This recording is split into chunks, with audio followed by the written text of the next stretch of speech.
먼저 1,800톤급 기존 로미오급 잠수함을 개조 무려 3,000톤급으로 재탄생한 김구록 영웅함. 그리고 김구록 영웅함의 핵심이라고 할 수 있는 함상. 잠수함 발사 탄도 미사일을 쏠 수 있는 발사관을 무려 10개나 탑재하였다. 이건 세다. 세다. 세. 핵탄두를 실 수 있는 잠수함 발사 탄도 미사일은 물론 잠수함 선체 앞부분에는 우리 공화국의 자랑 핵어뢰까지 장착. 김구록 영웅함 단 한 척만으로도 남조선 초토화 완전 가능. 잠수함을 이용한 이 핵 위협 어느 정도로 위험한 건지 저희가 한번 이야기 나눠보겠습니다. 오늘 이만갑의 아인슈타인이시죠. 그리고 원자핵 공학 전문가이신 석윤열 교수님이십니다. 반갑습니다. 네, 반갑습니다. K 아인슈타인, 카인슈타인입니다. 정식으로 인사드립니다. 예. 반갑습니다. 예. 아니, 저는 궁금한 게 이게 북한이 핵잠수함까지 이렇게 어떻게 보면 공개를 했잖아요. 그죠? 잠수함이라기보다는 핵을 실을 수 있는 재래식 잠수함. 공격 핵 잠수함 그렇죠. 이렇게 해야 되죠. 그러니까 잠수함. 이거 조금 애매해요. 그렇죠. 그렇지만 이게 핵 추진 잠수함은 아니고 핵을 실을 수 있는 재래식 잠수함. 아주 이상한 배합이죠. 어느 나라도 이런 걸 갖고 있지는 않죠. 그러니까 북한만의 아주 기발한 창안이죠. 그 약간의 그 시차는 있었지만은 보세요. 핵 개발, 이제 수소탄 6차 실험, 7차 실험 언젠가 하겠죠. 미사일 보세요. ICBM 거의 됐어요. 단지 재진입을 못한다. 마지막으로 하는 게 이제 핵 추진 잠수함인데 그 전 단계로서 핵을 싣고 가는 재래식 잠수함. 그렇지만은 이것도 굉장히 위협적이죠. 그러면 북한 잠수함에 핵 탄두를 실을 수 있는 거예요? 지금 그렇다고 해요. 그러니까 보면은 그 저기 수직 발사관 지금 10개가 있잖아요. 그 중에 6개 정도 절반 이상은 제법 반응이 해요. 그래서 그게 가능할 수도 있다는 생각이 들죠. 교수님이 볼 때도 이건 지금 위험한 상황이다. 왜냐면 이거 우리가 옛날에 그랬잖아요. 북한에 핵 없어. 맞아요. 허접해. 저 괜히 그러는 거였는데 진짜 만들었잖아요. 맞아요. 그리고 무슨 핵융합을 한다. 에이 그건 아니야. 근데 아니요, 핵융합을 했어요. 수탄이라는 게 이게 나오면은 그야말로 완전히 핵 전쟁 시나리오 자체가 바뀌어진다는 말이죠. 전쟁 시나리오 자체가 게임 체인저. 맞아요. 정확히 이 우리는 경기장, 운동장이 이제 기울어져 버린 거죠. 이게 큰 의미인데 근데 사실 문제는 이 방에 어느 누구도 뚜껑 열고 들어가서 잠수함을 구경하는 못했습니다. 네. 그냥 추출할 뿐이죠. 그래서 어떤 사람들은 뭐 거기 들어가봤자 그 핵탄두가 맞을까? 근데 그게 아니고 아마 그 잠수함 크기의 핵탄두를 맞출 수도 있겠다. 그럼 또 그러겠죠. 막 그까지 것 가볍고 작은 건데 별거 아니야. 그렇지만 작고 가볍다고 해서 별거 아니라는 건 절대 아니죠. 히로시마 같은 도시가 날아갈 수 있고 상만이 날아갈 수가 있고 우리나라 같은 경우는 원자력 발전소가 날아갈 수가 있어요. 굉장히 위협적인 겁니다. 그래서 우리가 웃음이 나올까요? 아니요. 아니죠. 심각한 일이죠. 그럼요. 언제 어떤 위협이 어떻게 들어올지 모른다는 거예요. 자, 우리가 북한 해군에 대해서 간과하거나 잘 모르는 사실 한 가지. 첫 번째, 북한의 해군 주요 전력 규모만 보면 상상을 초월할 정도로 세계적인 탑티어 수준입니다. 그 예로 잠수함 전력 보유 랭킹이 전 세계 몇 위일까요? 전 세계를 전 세계. 그러면 12위권, 13위권 정도 될 것 같아요. 희석이 형은 12위에서 13위권. 왜냐면 그 선진국들은 이미 있을 거니까. 그래서 오빠가 이런 거 13이라 그랬어요? 저는 한 3위는 될 것 같아요. 3위? 왜냐면 북한은 개수로 이기거든. 근데 왜, 북한은 질보다 양이거든. 근데 왜 바다가 그렇게 넓지 않기 때문에 정답은 바다가 그렇게 넓지 않기 때문에 정답은 맞아. 정답은 세계 1위입니다. 그렇지. 세계 1위입니다. 그렇지. 어머머. 맞아요. 진짜요? 1등은 다 좋은 거니. 대박이다. 1등은 나선 거야. 봐서. 국방부 출입 기자를 잘못된 거 아니에요? 한 진짜. 4년 정도 했거든요. 매해 제가 국방백사 나오면 제일 먼저 확인하는 게 사실은 잠수함 전력 세계 순위 랭킹을 보는데 북한이 놓치질 않아요. 아니. 놓치질 않아요. 아 진짜 1위요? 참고로 말씀드릴게요. 해군력 세계 5위가 어느 나라인 줄 아세요? 해군력? 일본? 우리나라. 대한민국. 해군력 전체 랭킹이 우리나라가 세계 5위입니다. 강하네요. 그런데 우리나라가 잠수함을 18척 보유하고 있습니다. 8척. 그런데 해군력 14위인 북한은 네. 잠수함을 몇 척 정도 갖고 있길래 도대체 잠수함 부문 1위일까? 그럼 한 50대 가지고 있다는 얘기야? 몇 제가 척이나 돼요? 50대 갖고 안 되지. 제가 한 알기로 200대 있지. 미국이 한 65대 그 언저리를 갖고 있다고 들었거든요. 그보다 더 많다. 그럼 한 그보다 200대. 많다 한 70대? 한 1위니까 그죠. 제가 2022년에 우리나라 국방부가 발행한 국방백서 자료를 좀 찾아봤어요. 공식적으로 국방백서에서 70여 척을 북한이 갖고 있는 것으로 70여 기가 돼 있는데 근데 통상 이거보다 전문가는 더 많이 봐요. 아. 그래서 뭐 78척. 근데 어떤 자료는 또 90여 척이라는 얘기가 있을 정도예요. 그런데 현재 해군력 세계 랭킹 1위는 당연히 어디겠어요? 미국. 미국이 68척의 잠수함을 갖고 있어요. 그럼 해군력 세계 2위는 어딜까요? 일본. 중국. 중국, 그렇죠. 중국이 72척을 보유하고 있어요. 그런데 이들보다 북한이 더 많다는 거니까. 잠수함 분야에 있어서 북한이 얼마나 우리에게 위력적인 국가인가가 여실히 드러나는 거죠. 근데 북한이 그동안에 사실은 잠수함의 성능을 보면 동해상의 경운기라고 말씀을 하셨어요. 근데 사실은 지금까지는 우리가 좀 무시해도 됐어요. 동해상에 달달달달 소리 나요. 북한 잠수함 소리 들어보면 디젤이구나. 붕, 오토바이 붕, 그거. 달달달달달. 그것도 이제 옛날 디젤.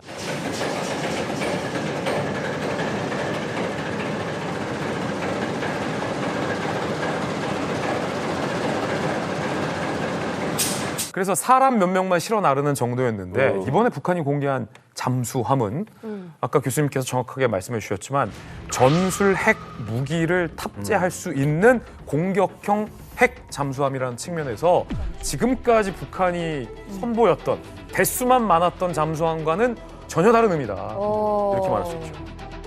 아 저는 사실 정말 궁금한 게 도대체 이 김구록이 누구길래? 아니 김일성, 김정일 이 최고 지도자도 아닌데? 그렇지. 아니 어떻게 이 김구록 영웅함이라고 이름을 졌는지도 너무 궁금하고요. 아니 혹시 이 이름 안에 혹시 무슨 김정일의 꿍꿍이가 있는지 그것도 궁금합니다. 왜냐면 이게 오빠가 점점 똑똑해지고 있어. 김구록이라는 인물이 뭔가 유명하니까 우리도 도산 안창호함 뭐 이런 거 있잖아요. 그렇죠.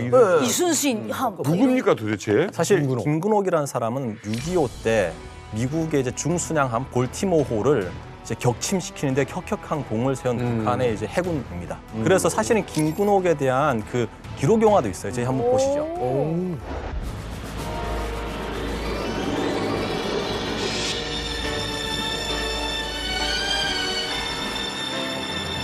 지난 조국해방 전쟁 시기인 1950년 7월 1일 당시 조선 동해의 서초 앞바다에 전개한 제2오뢰 정대에는 최고 사령관 동지의 전투 명령이 하달됐습니다.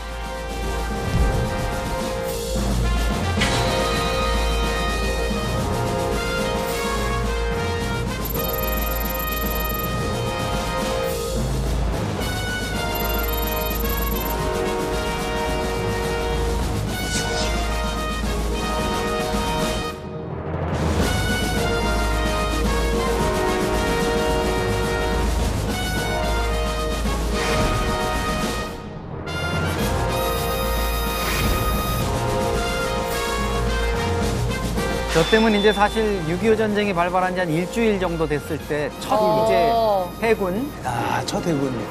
이 기적적인 성과는 위대한 김일성 장군님께서 계시는 한 우리는 반드시 승리한다는 신념, 장군님을 결수하기 위한 불굴의 희생성을 가지고 승리하였습니다.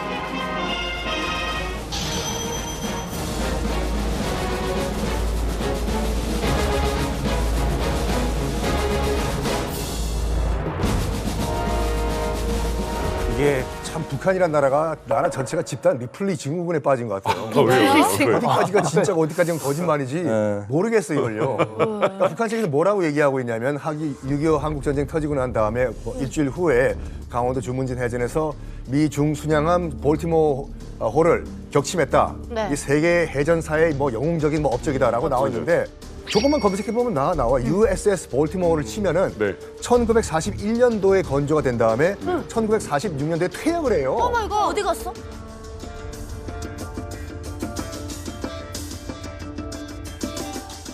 얘는 한국 전쟁에 들어오지도 않았어요. 섞여서 있었나 보지. 정확한 겁니까? 정확한 거예요. 저 바로 검색하면 나옵니다. 그럼 이거 뭐 헛것 본 거예요? 미국 해군기로 검색하면 나와요. 다 공개가 돼 있어요. 이게요. 진짜 뭐야? 6.25 딱 발발하자마자 북한군은 제해권과 제공권은 바로 그날로 잃어버려요. 진짜요? 그러니까 뭐 해전에서 승전이고 이 말 처음에 난 딱 듣는 순간 뭔 승전을 해. 배가 뜨질 못하거든. 비행기가 뜨질 못해. 처음에 이제 며칠간 뭐 야크기 몇 대 왔다 가다가 그 다음부터는 완전히 제공권과 제해권은 그냥 거의 저도 너 도대체 뭘 배운 거야? 저도 이때 그 요 내용을 취재해 봤는데 북한 표기대로 하면 이제 발지모 이래가지고 이게 뭔가 해가지고 찾아보니까 볼티모어인데 볼티모어 하면 실제로 없었고 그 당시 6.25 때 중순양함이 한국 해전에 투입된 적도 없어요. 별로 필요가 없었기 때문에. 그래서 지금 상황에서 왜 북한이 김군옥 영웅함을 들고 나왔느냐 이걸 볼 필요가 있는데 지금 여러 가지 뭐 핵과 미사일 이런 부분으로 국제사회를 좀 압박하는 이런 부분도 있지만 최근 들어서 대남 적대 관계를 지금 많이 형성해 가고 있잖아요. 맞아요. 이 해군 잠수함을 출격시킴으로써 남침 야욕을 현실화할 수 있겠다. 우리 북조선의 자랑 김군옥 영웅함이 얼마나 위대한지 남조선 승냥이들은 이를 쫑긋쫑긋 열면서 집중해서 들으라오. 조선민주주의의 인민공화국 해령무력 강화에 새로운 장의 서막을 알린 김군옥 영웅함 진수식. 크게 했다. 우리 해군의 군사 전략적 요구를 충족시킬 수 있게 설계된 이 잠수함은 수중에서 적대 국가들을 선제 및 보복 타격할 수 있는 위협적인 수단으로 자리매김하게 되었습니다. 바로 그때 경애하는 찐정은 동지께서 열렬한 환호 속에 등장하셨다. 헛돌 반갑습니다. 오늘 진수하게 되는 제841호 김군옥 영웅함 저 실체가 우리 해군의 기존 중형 잠수함들을 공격형으로 개조하려는 전술 핵 잠수함의 표준형입니다. 지난 수십 년간 공화국에 대한 침략의 상징물로 인식되어 있던 핵 공격 잠수함이라는 수단이 이제는 파렴치한 원수들을 공포에 질리게 하는 위협적인 우리식의 새로운 공격형 잠수함이라는 사실은 진정 우리 인민 모두가 안길 경사가 아닐 수 없습니다. 그럼 지금부터 위대한 공화국의 첫 전술핵 공격 잠수함 그 혁명적인 위력을 상세하고도 면밀히 소개합니다. 먼저 1,800톤급 기존 로미오급 잠수함을 개조 무려 3,000톤급으로 재탄생한 김군옥 영웅함, 그리고 김군옥 영웅함의 핵심이라고 할 수 있는 함상, 잠수함 발사 탄도 미사일을 쏠 수 있는 발사관을 무려 10개나 탑재하였다. 이건 세다. 세다. 세. 핵탄두를 실 수 있는 잠수함 발사 탄도 미사일은 물론 잠수함 선체 앞부분에는 우리 공화국의 자랑 핵 어뢰까지 장착. 김군옥 영웅함 단 한 척만으로도 남조선 초토화 완전 가능. 하지만 김군옥 영웅함은 시작일 뿐. 경애하는 찐정은 동지의 포부는 콸콸콸 바다처럼 끝이 없는데. 모든 중형 잠수함들을 공격형으로 전환시키는 공정을 급속히 추진함으로써 기존 잠수함들이 핵 잠수함화를 실현하여야 할 것입니다. 원수들을 공포에 떨게 할 김군옥 영웅함을 계기로 조선인민군이 아로 새겨온 백전백승의 영광이 줄기차게 이어질 것입니다. 자, 아니 근데 김진 기자님, 이게 무시할 수만은 없는 게 이건 아무튼간에 뭐 이 특화된 기술이라는 게 있어야 되는 거 아니에요? 맞는 말씀이고 제가 북한의 정찰 위성 편일 때는 그거 무시해도 되는 수준이다라고 말했잖아요. 솔직히 너무 재밌게 잘해주셨는데 제가 웃음이 좀 안 나요. 그래서 뭐가 달라졌는지 제가 좀 구체적인 재원을 비교할 수 있게 준비를 해봤거든요. 함께 보면서 지피지기 백전백승 어떻게 좀 달라졌는지 알아보겠습니다. 이름하여 북한의 김군옥 영웅함 비포 앤 애프터. 찾을 수 있어. 이게 이제 북한이 개조한 거거든요. 근데 김정은이 계속해서 반복적으로 쓰던 말이 있어요. 뭐예요? 그게 어떤 말인지도 짚어보겠습니다. 먼저 북한이 기존에 보유했던 잠수함은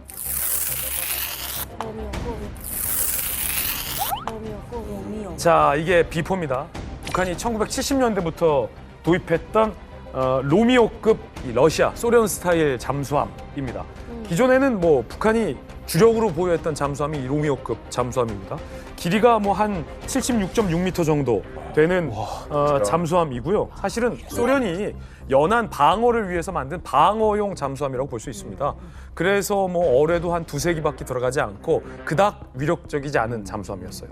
그런데 이번에 북한이 이걸 개조해서 만든 김군옥 영웅함 애프터 사진을 좀 바로 준비해볼게요.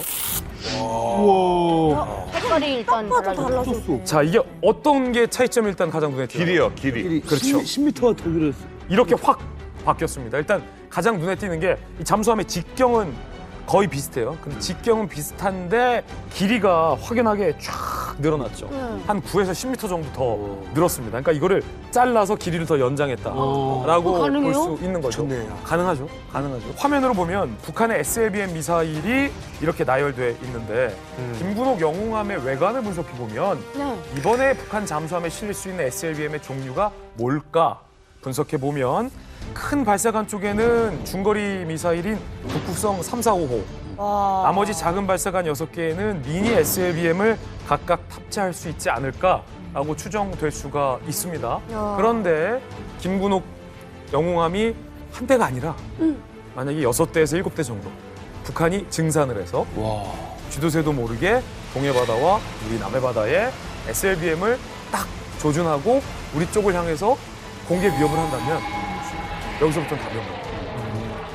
한 번에 10발씩이나. 사실은 이제 핵잠수함 한 대가 전쟁의 거의 모든 판세를 바꿔놓을 수도 있다라고 할 만한 굉장한 어떤 위력을 가지고 있습니다.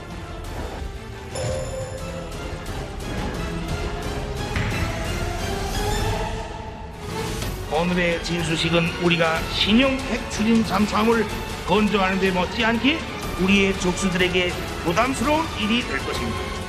모든 중형 잠수함들을 공격형으로 전환시키는 공정을 급속히 추진함으로써 기존 잠수함들이 핵 잠수함화를 실현하여야 할 것입니다.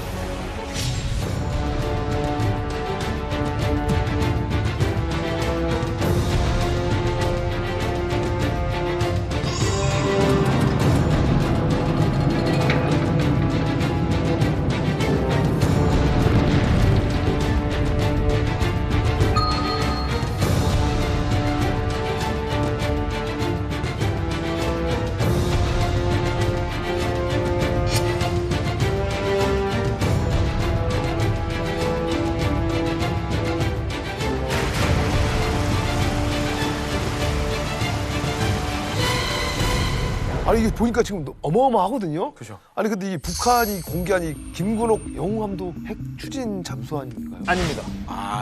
다행인 게 핵 추진 잠수함은 아니에요. 근데 북한 김정은이 계속 반복적으로 쓰는 말이 핵 추진 잠수함으로 가기 위해 필적하는 공격형 잠수함을 우리가 건조했다라는 표현을 계속 반복적으로 쓰거든요. 그러게. 오늘의 진수식은 우리가 신형 핵추진 잠수함을 건조하는 데 못지않게 우리의 족수들에게 부담스러운 일이 될 것입니다. 전술핵 무기를 발사할 수 있는 공격형 잠수함을 만들었다는 사실만으로도 굉장히 위력적인 겁니다. 그렇지. 그런데 만약에 북한의 과학기술이 급속도로 발전해서 급기야 핵 추진 잠수함까지 만들게 된다? 아이고. 이거는 재난이에요. 그러면 어떤 차이가 있는지 구체적인 차이를 제가 짚어드리겠습니다. 알기가 무섭다. 자, 재래식 디젤 잠수함이 지금 보신 김군옥 영웅함의 기술입니다. 하지만 핵 추진 잠수함은 미국이 이미 보유하고 있는 거죠. 가장 큰 차이는 추진 기관이에요. 디젤 엔진을 쓰는데 여기서의 많은 착각들을 하는 게 우리가 디젤 차처럼 디젤 엔진을 써서 프로펠러를 돌리는 게 아닙니다. 디젤 엔진을 활용해서 이 잠수함 안에 장착되어 있는 배터리에 에너지를 공급해서 에너지로 프로펠러를 돌리는 식이 이 디젤식 잠수함입니다. 그런데 핵 추진 잠수함에는 우리가 쉽게 생각해서 원자력 발전소에 들어가 있는 이 소형 원자로가 들어가 있어요. 그래서 핵 융합 에너지를 계속 끊임없이 발생해서 연료를 채울 필요도 없고 산소를 공급하기 위해서 뭐 이 해수면 위로 나올 필요도 없죠. 부상할 필요가 없죠. 예, 그래서 계속 이론적으로는 무한대는 아니지만 장시간에 해저 속에 잠수할 수 있는 은밀성이 최대화된다는 특징이 있죠. 그런데 가장 큰 차이는 일단은 가시적으로 속도가 차이가 나요. 디젤 잠수함은 16에서 17. 특히나 북한이 갖고 있는 굉장히 오래된 이 로미오 잠수함 같은 경우는 이거보다 속도가 더 느려요. 아이고. 굉장히 만들어진 지 오래됐기 때문에. 그런데 이거보다 핵 추진을 이용한 잠수함은 시속 46에서 사실은 더 빠릅니다. 더 빠르다라는 거죠. 그래서 잠수함은 아까 뭘 했어요? 속도가 빠른 게 무조건 이긴다고 했죠. 상대가 안 되는 거죠. 물속에서 시속 46이면 진짜 빠른 거죠. 그래서 일단은 이 속도 차이에서만 봐도 어마어마한 거죠. 결정적으로 증명된 게 뭐냐면 1982년도에 실제로 핵 추진 잠수함이 인류 역사상 처음이자 마지막으로 투입됐던 해전이 있었어요. 영국과 아르헨티나가 붙었던 포클랜드 해전. 영국에서 포클랜드까지가 1,400km 정도 돼요. 최대한 빨리 영국 본토에서 저 밑에 남미에 있는 포클랜드까지 보내야 되거든요. 일단 핵 추진 잠수함이랑 재래식 디젤 잠수함을 동시에 보냅니다. 먼저 도착한 애들이 작전 개시하라고. 핵 추진 잠수함은 단 10여일, 2주가 안 돼서 저 멀리 북해의 영국에서 이 남미 앞바다까지 도달을 해요. 그런 반면에 이 디젤 잠수함은 무려 5주 이상 걸려서 도착. 5주요? 이미 게임 끝난 후에 디젤 추진 잠수함이 도착. 그러니까 이게 지금 46km 시속이면요. 9시간이면 서울에서 부산 가는 거리예요. 맞아요. 와, 이거 엄청나게 빠른 거예요. 물론 우리나라가 개발한 도산 안창호함의 경우에는 이게 디젤 엔진을 사용하고 있는데 그럼에도 불구하고 최대 시속 37km 운행이 가능하다고 합니다. 뭐 그래도 물론 핵 추진 잠수함의 속도는 좀 못 따라가는 거죠. 이 도산 안창호함도 재래식 그 디젤 잠수함이라고 했잖아요. 근데 우리나라가 어떻게 보면 조선 이 강국이잖아요. 근데 어떻게 보면 이 핵 추진 잠수함을 못 만드는 건지 아니면 기술이 없는 건지. 그러니까 기술적인 의미에서 못 만든 건 아니고요. 우리가 지금 한미 원자력 협력 협정이라는 게 있어요. 거기에 따라 가지고 핵 추진 잠수함을 건조할 수 없게 되어 있습니다. 그래서 사실은 우리가 핵 추진 잠수함을 건조하는 데 필요한 모든 기술력을 갖고 있고 실제로는 잠수함 설계 기술도 그 원조국인 독일에 버금가는 그런 실력을 갖고 있거든요. 게다가 이제 여기를 쓰려면 소형 원자로가 필요하잖아요. 그것도 사실 우리가 만들어내려면 만들어낼 수가 있는 겁니다. 근데 국제법상 만들어내지 못하고 있는 것뿐이고요. 그러니까 사실 미국이 허용을 해줘야 되는데.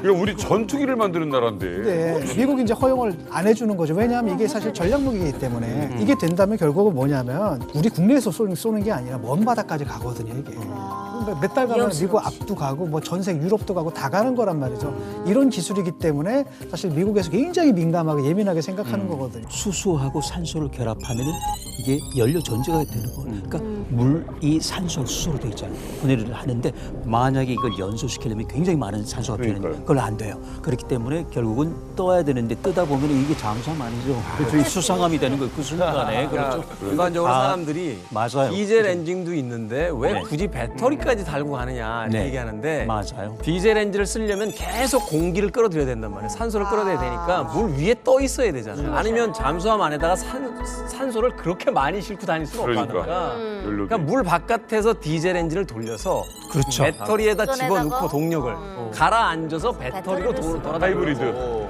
맞아요. 아 근데 너무 불리해요. 잘하고 거죠. 핵 추진하고는 너무 불리해요. 아 그래서 이제 생각한 꼼수가 하나 있어요.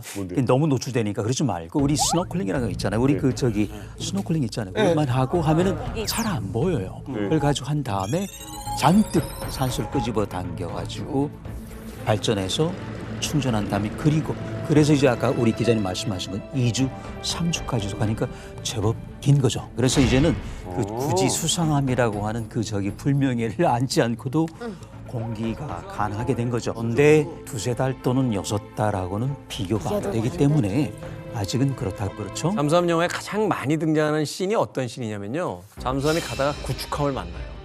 전투가 벌어진단 말이에요. 근데 이제 대형급 구축함들은 워낙 잠수함을 잘 찾기 때문에 잠수함이 숨어요. 물 밑으로 숨는단 말이에요. 그럼 구축함이 그 위에서 기다립니다. 아이고.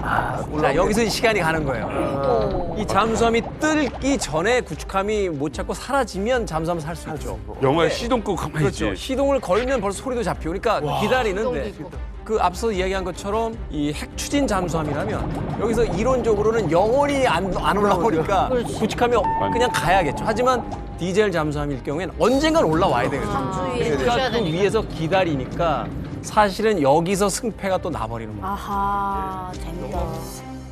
디젤 잠수함의 한계를 보완한 완성형 무기 체계가 핵 추진 잠수함이라고 보면 되는 겁니까? 그렇게 봐야죠. 왜냐하면 거기에 있을 수 있는 여러 가지 그 한계점, 속도, 그리고 자망, 시간, 핵 연료를 농축을 하면 이게 40년, 원하면 60년까지 가요. 그래서 이제 자폐를 제대로 해야 되겠죠. 자, 그럼 이게 어떻게 가느냐? 간단해요. 그냥 그 화력 발전소라고 보면 되는데 거기 그 석탄이나 가스를 태우는 게 아니고 원자력 연료가 들어가서 거기 중성자를 퍼넣으면은 산소가 필요 없이 계속 핵 분열이 되고 엄청난 열이 나온다. 보통 우리 히로시마, 나가사키 아까 전술핵 잠시 나왔는데 한 도시를 없앨 만큼 그거를 그건 이제 100만 분의 1초 동안에 핵 반응이 끝난 건데 그건 그렇지 말고 오랜 시간 동안 40년, 60년 그건 천천히 그러니까 독주하고 맥주 정도 차이? 그럼 굉장히 오래 가잖아요. 그렇기 때문에 이제 한 가지 문제는 있어요. 왜냐하면 이게 들어가고 그리고 열이 난단 말이죠. 그리고 소리를 주기 위해서 또 방음 장치도 하고 또 원래 터빈이 워낙 세게 돌아가니까 그걸 감속시키면서 또 제동을 걸어야 되고 그렇기 때문에 마찰열이 대단하단 말이죠. 이건 최고 기술이에요. 그렇죠. 그러니까 이거는 이제 압력이 높아져요. 그러니까 핵 추진 잠수함으로 하면 이제 두께가 또 그러니까 이걸 보면은 크기가 클 수밖에 없어요. 일단 이 두께가 있기 때문에 그러면 그만큼 공기 부피를 늘려야 되잖아요. 그러니까 기본적으로 100m, 긴 거는 180m. 180m면은 우리 그 축구장 2개 정도 되는 거란 말이죠. 그렇죠. 폭이 뭐 45, 50m. 그래서 굉장히 커지는데 근데 이게 지금 북한이 만들 수 있을 것 같지는 않아요. 우리나라는 만들 수가 있을 것 같아요. 그 핵 추진과 이제 디젤 추진 장단점의 결정적인 차이는 또 이게 있어요. 그 육해 공군 전투에서 지상전, 공중전, 해전에서 가장 불리한 게 뭔지 아세요? 해군? 해전이에요. 왜냐면 숨을 데가 없어. 산도 없고 아무것도 없잖아. 뻥 뚫려가지고. 그래서 여기서 스피드가 제일 중요해요. 먼저 찾든지 먼저 도망가든지 멀리 도망가든지 빨리 쫓아가든지. 디젤 추진 잠수함 같은 경우에는 엔진, 디젤 엔진이죠. 그다음에 발전기, 축전기가 잠수함 안에 몇 % 차지하는 줄 아세요? 공간을요? 정확하게 절반이요. 정확하게 절반이요. 그렇게 많이? 반이 엔진이에요, 반이. 와, 엔진이 엄청 크네. 그런 반면에 핵 추진 잠수함은 그 엔진 부분이 몇 %? 많아봤자 33%요. 그 말은 뭐냐면 뭐 이 추진체의 무슨 뭐 기술적 우월성을 떠나가지고 핵 추진 잠수함이 가벼워요. 그래서 멀리 도망갈 수 있고 빨리 추격을 할 수가 있어요. 속도도 빠른데 무게도 가볍고. 그렇죠. 안에 있는 또 이 공간 활용도 높고 당연히 핵 추진 잠수함 같은 경우에는 공간 활용도가 높다 보니까 미사일 같은 경우에도 한 발에도 더 우리가 장착을 할 수가 있죠. 와, 진짜 이 전술핵 잠수함에다가 이 핵 추진력까지 이게 보태지면은 진짜 위력이 어마어마할 것 같습니다. 위협적이에요. 와. 이게 핵 추진 잠수함이 무서운 거는요. 뭐 이렇게 무슨 뭐 고래처럼 돌고래처럼 위로 자꾸 나갔다 모았다 이게 아니에요. 그냥 안 보여. 그냥 밑에서만. 밑에서 너무 무서워 다니다가 가만히 머물고 딱 공격하면 되는 거예요. 그렇죠. 영화 크림슨 타이드라고 핵 잠수함 관련된 영화가 있어요. 거기서 명대사가 나옵니다. 지구의 운명을 결정지을 사람이 지구상에는 딱 3명 있다. 미국 대통령, 러시아 대통령, 핵 추진 잠수함 함장. 와. 핵 추진 잠수함 함장. 와, 그 정도야? 그 정도예요. 맞아. 그러니까 만약에 이제 북한이 핵 잠수함을 운영한다, 이거는 정말 선을 넘은 것인데 왜냐하면 일단 물속에 들어가면 레이더에 안 잡혀요. 한번 쑥 들어가 버리죠. 어디 있는지 몰라. 얘가 부산 앞바다에 뭐 그쪽으로 가고 있는지 울진 핵 발전소 앞에 와 있는지 알 수가 없거든요. 아무리 지금 북한이 무슨 핵 추진 잠수함 기술이 뭐 정확하다고 하더라도 우리나라 근해는 왔다 갔다 할 수 있는 거지 않습니까? 언제 어디서 얘가 불쑥 튀어나와서 안 올라와도 돼요? 여기서 전술핵 한 방을 우리 대한민국에 쏜다? 이거는 게임 체인저가 아니라 재앙 그 자체입니다. 정말 우리가 경계심을 가지고 이걸 우리가 접근해야 돼요. 그동안에는 사실 저희가 북한 잠수함을 위성이나 이런 건 대북 감시 장비로 다 체크를 할 수가 있었죠. 공화보일러 공장에서 만든다. 아니면 뭐 장전항 기지에서 출격한다, 들어온다. 맞아. 그런 것들이 이제 길어야 북한이 연근해에서 잠수함이 움직이는 게 한 2, 3일 주기거든요. 2, 3일마다 한 번씩은 어쨌든 올라와야 되니까. 그리고 심지어는 뭐 미군 같은 경우에는 동해 쪽에 북한 잠수함이 들어와서 움직이는 해로까지 다 파악하고 있고 또 잠수함의 고유 그 음파가 있거든요. 엔진 해마다 소리가 다 있죠. 다른 그것들을 다 탐지해가지고 지나가는 거를 체크해서 이거는 어느 배가 움직인다는 것까지도 다 체크를 하는데 이제 이 핵 추진 잠수함이 북한이 도입이 되고 핵무장이 이제 잠수함으로까지 옮겨온다면 그 은익성, 잠수함의 고유 은익성이 거의 이제 무한대가 되기 때문에 그 부분을 잡을 수가 없게 되는 거예요. 말하자면 오늘 집 나갔던 잠수함이 한 1년쯤 후까지 어디에 있는지 모르고 있다가 전쟁이 개시되면 거기서 움직일 수 있다. 뭐 이런 상황인 거잖아요. 이미 북한이 지금 핵 추진 잠수함 없잖아요. 북한 잠수함 전력의 3분의 1은 우리 군이 파악 못하고 있어요. 어디로 갔는지. 사실은 그 숫자가 많다는 것만으로도 우리가 더 많이 감시를 해야 되는 부담이 있는데 그렇죠. 거기서 이제 놓치는 잠수함들이 생긴다.